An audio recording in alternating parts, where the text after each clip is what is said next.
नस्से में आप सबको सलाम। खुदावंद आपको और आपके ख़ानदान को बरकत, सेहत और तंदुरुस्ती अता करे। मसीह यीशु नासरी के नाम से आमीन।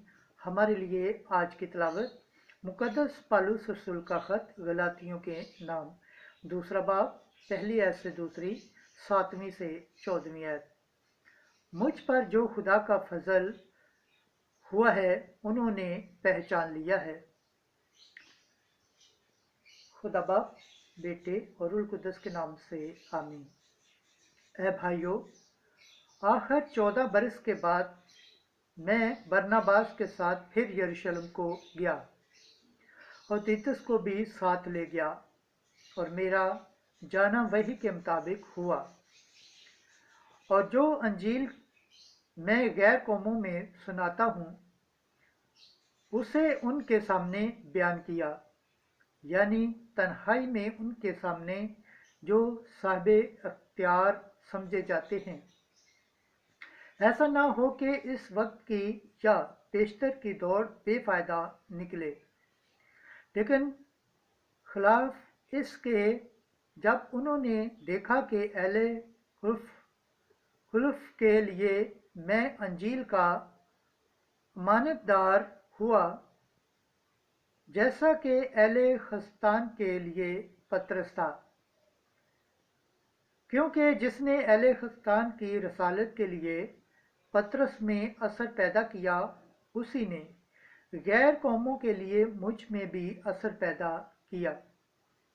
और जब याकूब और कैफा और यूहन्ना ने, जो अरकान कलीसिया समझे जाते थे, उस फजल को मालूम किया जो मुझ पर हुआ, तो उन्होंने मुझे और बरनबास को अज राय शराकत देना हाथ दिया ताकि हम गैर कौमों के पास जाएं और वो अहले खिस्तान के पास, मगर इतना कह के गरीबों को याद रख। और ये भी बड़ी वफादारी से करता रहा।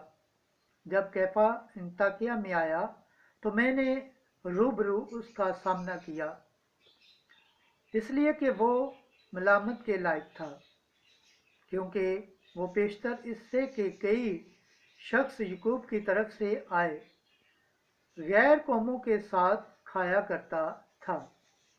मगर जब वो आए तो नामख्तूनों से डर कर पीछे हटा और अलग हो गया। और बाकी यहूदियों ने भी उसकी दीवानगी को कबूल किया, यहाँ तक कि बरनबास भी उनसे उस ज़ाहिरादारी में खींचा गया। जब मैंने देखा कि वो अंजील की सच्चाई के मुताबिक सीधी चाल चलन नहीं चलते, तो मैंने सबके सामने कैफा से कहा, जब तू यहूदी होकर भी गैर कौमों की तरह जिंदगी गुजारता है, ना कि यहूदी की तरह, तो गैर कौमों को यहूदियों के तौर पर चलने के लिए क्यों मजबूर करता है। पाक कलाम के पढ़े और सुने जाने पर खुदावंद की बरकत हो, खुदावंद का शुक्र हो, आमीन। आज का ज़बूर पढ़ा जाएगा, ज़बूर 116, पहली आयत से दूसरी आयत। जमाती जवाब, तमाम दुनिया में जाकर सारी खलकत को अंजील की मनादी करो, हालेलुया। ऐ सब कौमों, खुदावंद की हम्द करो, ऐ सब उम्मतों उसकी तौसीफ करो।